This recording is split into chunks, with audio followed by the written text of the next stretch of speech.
تو والدین خود مہلت دے رہے ہیں بچے کو سونے کی.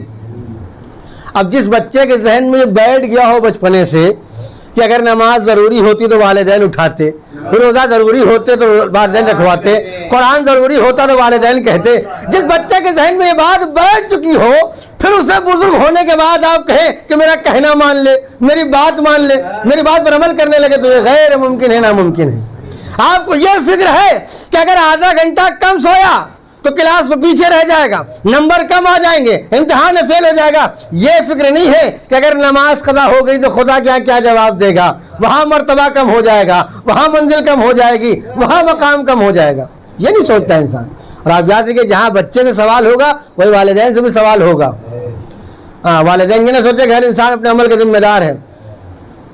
پہلے والدین سے سوال ہوگا کہ کیوں بچے کی تربیت ایسے نہیں کی, کیوں بچے کو ایسا نہیں بنایا کہ تمہیں کہنے کی ضرورت نہ پڑتی, ٹوکنے کی ضرورت نہ پڑتی, بولنے کی ضرورت نہ پڑتی, ہے کہ نہیں. تو تعلیم کا بہت بڑا کردار. اس لیے آپ دیکھیں واقعہ سنتے ہیں کہ امام نے, میں نے کہا ہمارے یہاں جو ساری توجہ جو ہے وہ دنیاوی تعلیم پر ہے, دینی تعلیم پر کوئی توجہ نہیں. اگر تھوڑی بہت بیداری آ بھی گئی تو اس میں کیا ہوتا ہے کہ جو بیچارہ مولوی ہوتا ہے, جو دینی تعلیم سکھاتا ہے, جو آخرت سنوارتا ہے, اس کو اگر آدمی چندہ دیتا ہے یا پیسہ دیتا ہے, 500 روپے دے کے سمجھتا ہے بہت بڑا کام کر دیا ہم نے. ہوتا ہے کہ نہیں ہوتا؟ اگر آپ سب کے بچے پڑھتے ہوں گے انگلش میڈیم میں, سب جانتے ہیں ایک ایک بچے کی فیس ایک ایک سبجیکٹ کی 2000-3000 جا رہی ہے. ایک بیچارہ مولوی پوری محنت کرتا ہے, اس کو 500 روپے دے کے بہت خوش ہو جاتے ہیں. لیکن اگر واقعی حسینی تربیت کے انسان کوشش کر لے اور اس کی عادت ڈال لے تو تاریخ نے کیا لکھا. امام نے اپنے بیٹے کے لیے ایک مدرس معین کیا. دیکھیں امام ہیں, چاہے تو معجزے سے بیٹے کو عالم بنا سکتے ہیں. امام ہیں امام حسین علیہ السلام, چاہے تھے اپنے معجزے سے بیٹے کو عالم بنا دیں, لیکن نہیں, معجزہ یہاں استعمال نہیں ہوا. ایک معلم اور ایک مدرس معین کیا امام نے اپنے بیٹے کے لیے, اور صرف ایک آیت کی تعلیم دی. معلم نے الحمدللہ رب العالمین. تاریخ کہتی امام نے 1000 دینار دیے اور 1000 ہلے دیے, کپڑے دیے, صرف ایک آیت کی تعلیم پر. یعنی امام حسین نے بتایا کہ اگر کوئی انسان تمہارے بچے کی تعلیم کا ذریعہ بن رہا ہے, صرف ابھی ایک آیت کی تلاوت کی ہے, الحمدللہ رب العالمین پڑھایا ہے, مگر امام نے اس کو اتنا دے دیا جتنا اس نے سوچا بھی نہیں تھا. کیوں؟ اس لیے امام بتلانا چاہتے ہیں کہ ہم نے, اگر سوال کریں امام اس نے ایک آیت پڑھائی ہے, ایک دن میں پورا نہیں پڑھایا, 1 گھنٹہ پورا نہیں پڑھایا, اتنے پیسوں کا حق کیسے ہے؟ امام آواز ہم یہی بتلانا چاہتے ہیں ہم نے اسے جو بھی دیا ہے وہ یہی رہ جائے گا, ساتھ جانے والا نہیں. اس نے جو میرے بیٹے کو تعلیم دیا ہے وہ یہاں بھی کام آئے گا, یہاں کے بعد بھی کام آئے گا. صلوات محمد وآل محمد.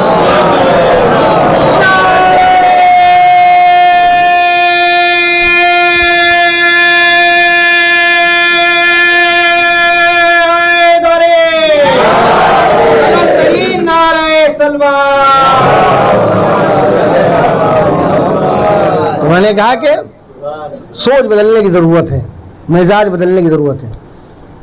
تیسرا مرحلہ آپ دیکھ لیجیے, جب یہ چیز آئے گی تب انسان کے درمیان سے, بھائی جو کربلا نے یا حسین نے جو کر کے دکھایا کہ آپس میں ایک دوسرے کے درمیان امتیاز نہیں رکھا, فرق نہیں رکھا, کون غلام ہے کون آقا, کون امام ہے کون بندہ, کون بنی ہاشم میں کون بنی ہاشم میں, ہے کہ نہیں؟ یہی تعلیم کا مسئلہ ہے.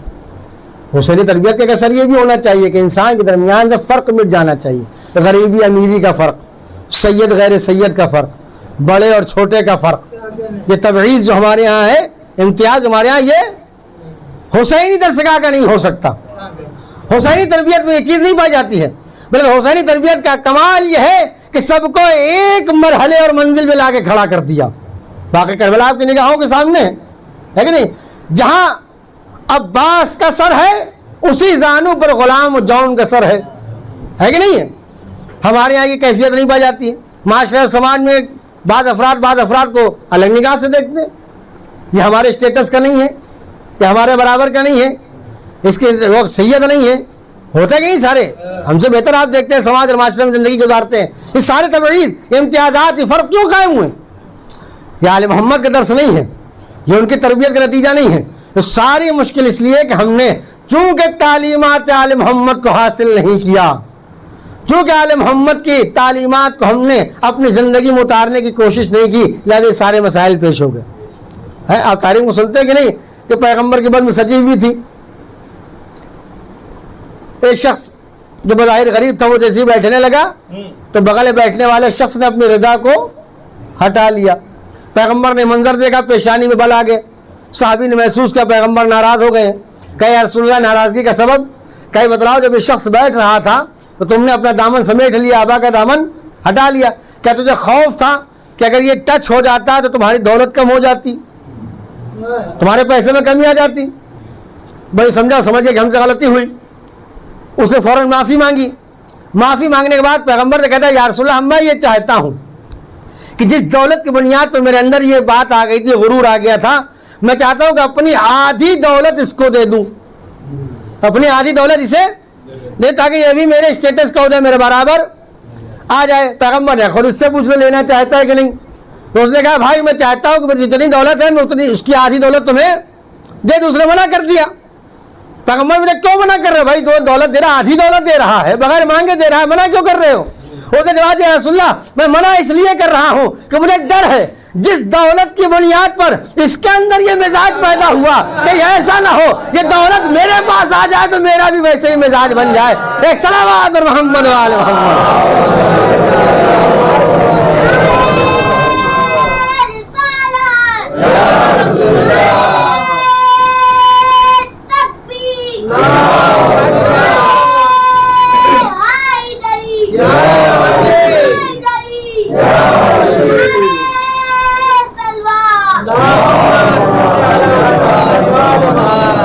میں نے کہا یہ ساری چیزیں ہیں کہ ایک دوسرے کے درمیان فرق قائم کرنا، ایک دوسرے کا احترام نہ کرنا، ایک دوسرے کی ترقی میں حائل ہو جانا، یہ آل محمد کا درس نہیں ہے، یہ حسینی تربیت نہیں ہے.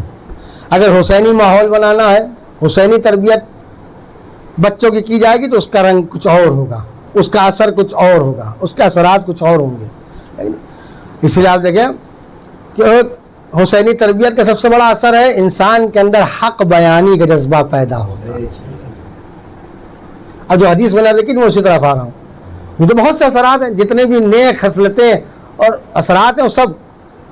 اسی لیے آپ دیکھیں کہ سب سے بڑی چیز جو حسین ابن علی کی تحریک میں شامل تھی وہ تھا جھوٹ سے دوری، صاف گوئی، سچ بولنا.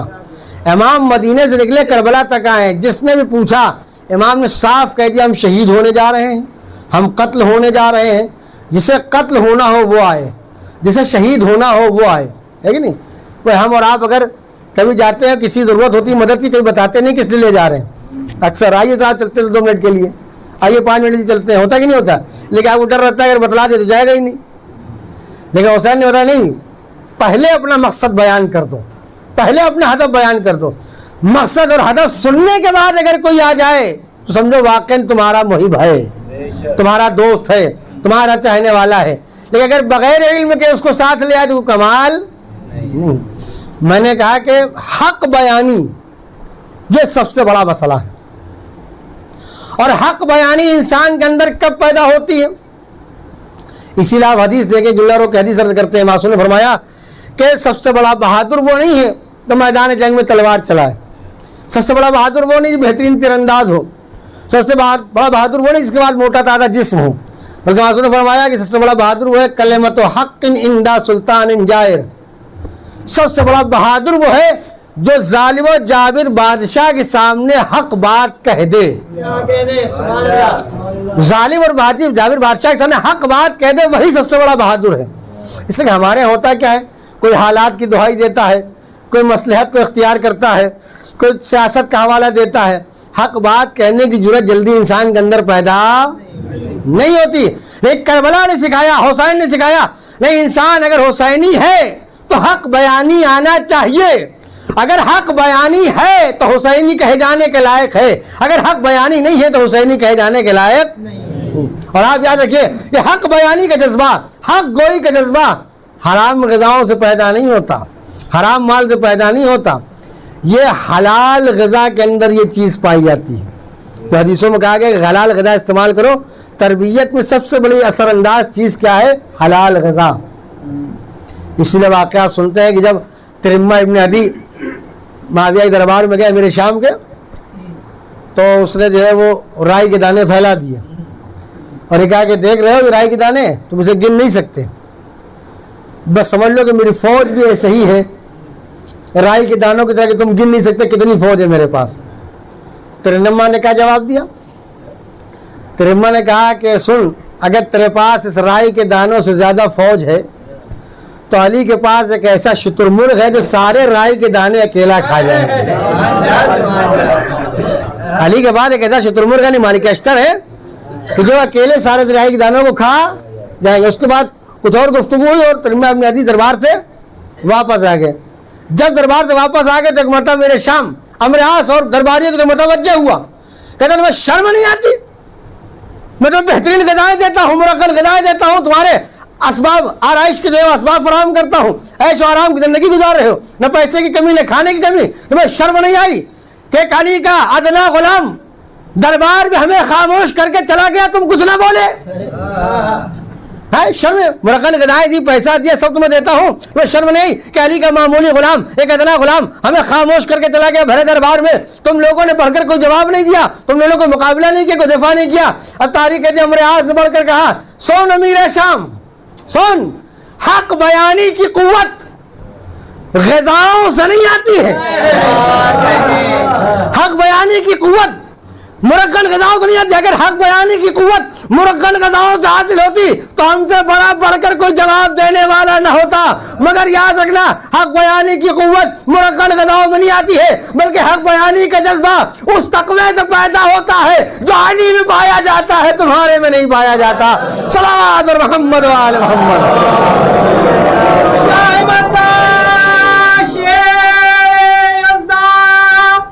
قوت پروردگار لا فتح الا علی لا سیف الا ذوالفقار. ایک نعرہ حیدر, بلندترین نعرہ سلوات.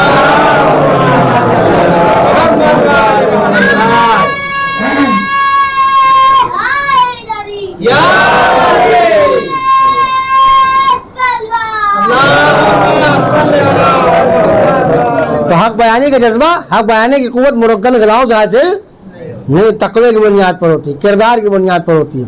اسی لیے آپ دیکھیں بھائی اصل موضوع کی طرف ہوں میں, چل منٹ کی گفتگو اور زیادہ تفصیل کی گنجائش نہیں. آپ دیکھیے کہ جسم کا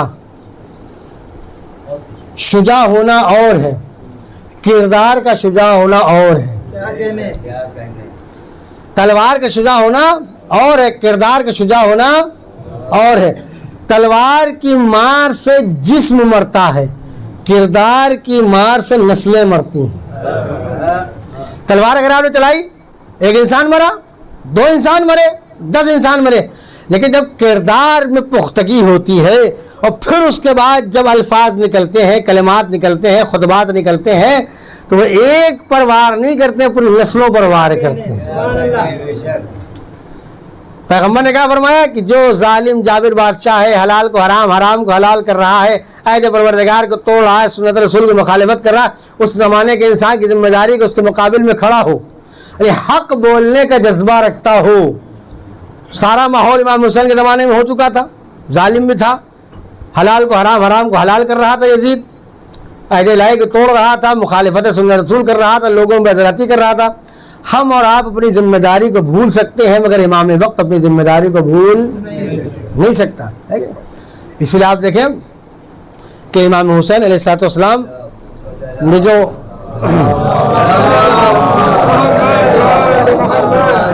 کربلا کسی ایک محاذ کی جنگ نہیں ہے, کربلا چند محاذ کی جنگ ہے. سب سے پہلا محاذ مدینہ ہے, پھر کربلا ہے, پھر شام ہے, درمیان میں کوفہ بھی ہے. امام نے جو لشکر کی ترتیب دی ہے اس پر آپ دیکھیں, کسی کو مدینے میں چھوڑا, کسی کو کوفہ بھیجا, کسی کو کربلا میں لے کر آیا, کسی کو کربلا کے بعد شام تک بھیجا. حق بیانی اسی وقت انسان کر سکتا ہے جب وہ پاکیزہ نفس ہو. صاف کردار ہو، پاکیزہ اخلاق ہو. اگر ہمارے کردار میں نقص ہے تو ہم حق نہیں بول سکتے. آپ یاد رکھیے گا، جس کی روح پاک ہوگی، نفس پاک ہوگا، کردار صاف ہوگا، وہی حق بیانی کی کیفیت رکھتا. اپنے مجمع میں اپنی تعریف کروا لینا بہت آسان ہے، دشمن کے مجمع میں اپنی تعریف کروانا سخت ہے. یا یوں کہا جائے کہ اپنے مجمع میں علی کو فضائل بیان کرنا بہت آسان ہے، غیر کے مجمع میں علی کے فضائل کو بنوانا بہت مشکل ہے. امام کربلا کے بعد یہ سلسلہ چلا ہے اسیریوں کا. آپ دیکھیں کہ شام میں 2 خطبے ہوئے ہیں. دمشق کی جامع مسجد میں امام سجاد علیہ السلام کا خطبہ ہے، اور دربار شام میں جناب زینب کبریٰ کا خطبہ ہے. ایک خطبہ امام کا مسجد کے اندر ہے، ایک خطبہ جناب زینب کا دربار کے اندر ہے. مگر آپ سنتے ہیں کہ جب بلی آخری مرحلہ یہ امام سجاد علیہ السلام زنجیروں میں جکڑے ہوئے، ہتکڑی بیلی سب پڑی ہوئی تھی، دمشق کی جامع مسجد بھری ہوئی تھی. تمام راوی بلائے گئے تھے، مورخین بلائے گئے تھے، سفیر بلائے گئے تھے. ایک ماحول بنایا گیا تھا کس بات کا کہ دنیا کو دکھایا جائے، معاذ اللہ علیہ محمد کو ذلیل کیا جائے اور یزید کی تعریف کی جائے. تاریخ لکھتی ہے کہ جب در مسجد بھر گئی سب سے، مورخین سے، راویوں سے، تاریخ نگار سے، محدثین سے، تو یزید نے اپنے زرخرید خطیب سے کہا کہ جاؤ ممبر پر، اور ممبر پر جانے کے بعد ہماری تعریف کرنا اور آل محمد کے برائی کرنا. وہ خطیب چلا گیا یزید کا حکم سن کر، اور اس نے جو ہے وہ یزید کے فضائل، بنی امیہ کے فضائل پڑھنا شروع کر دیے. جب تک وہ یہ بنی امیہ کے فضائل پڑھتا رہا، یزید کے فضائل پڑھتا رہا، امام کچھ نہیں بولے. لیکن جیسے اس نے یہ جملہ کہا کہ یزید جو خلیفہ رسول ہے اس کے خلاف ایک باغی نے قیام کیا، وہ جیسے جملہ کہا امام سجاد نے کہا چپ ہو جا وہیں پر، تو جھوٹ بول رہا ہے، چپ ہو جا تو جھوٹ بول رہا ہے، منبر سے اتر جا. تاریخ لکھا امام نے جیسے ہی جملہ کہا، تاریخ لکھا کہ خطیب چپ بھی ہو گیا، منبر سے اتر بھی آیا. سوال یہ نہیں کہ امام نے کیا کہا، سوال یہ کہ وہ خاموش بھی ہو گیا اور اتر بھی گیا. بھائی امام نے کہا خاموش تو جھوٹ بول رہا ہے، خاموش ہو جا، میرے باپ کے منبر سے اتر جا. کتنا آسان تھا. خطیب کہتا کہ تمہارے باپ کا منبر کہاں ہے؟ یزید کی حکومت ہے، انتظام یزید کا ہے، منبر یزید کا ہے، بلوایا یزید نے ہے، مال یزید نے لگایا ہے. مگر عجب ہے روب امامت، عجب ہے کمال امامت. امام نے جیسی کہا چپ ہو جا، منبر سے اتر جا، نہ اس کے سمجھ میں کچھ آیا نہ جواب آیا، گھبرا کے نیچے اتر گیا. امام نے پہچانا کہ جب حق بیانی کی کیفیت جب کردار میں راسخ ہو جاتی ہے، اللہ اتنا روب پیدا کر دیتا ہے کہ حاکم کے بنیان خطیب خاموش ہو کر اتر جاتا ہے. ایک صلوات اور محمد وآل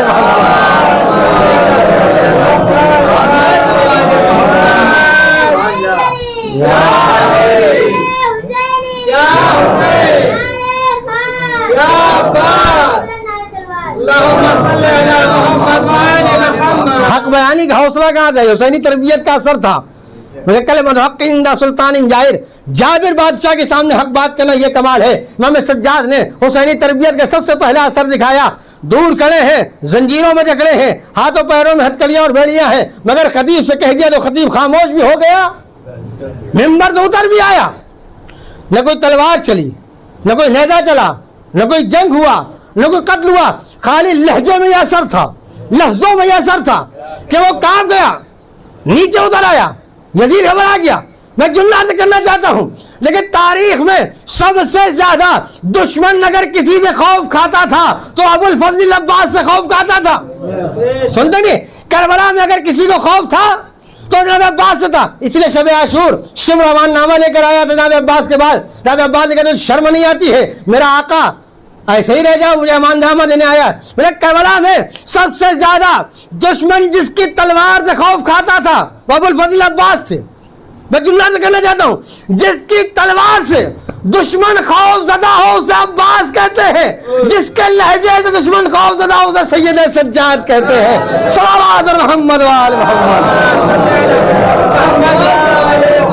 نعرہ حیدر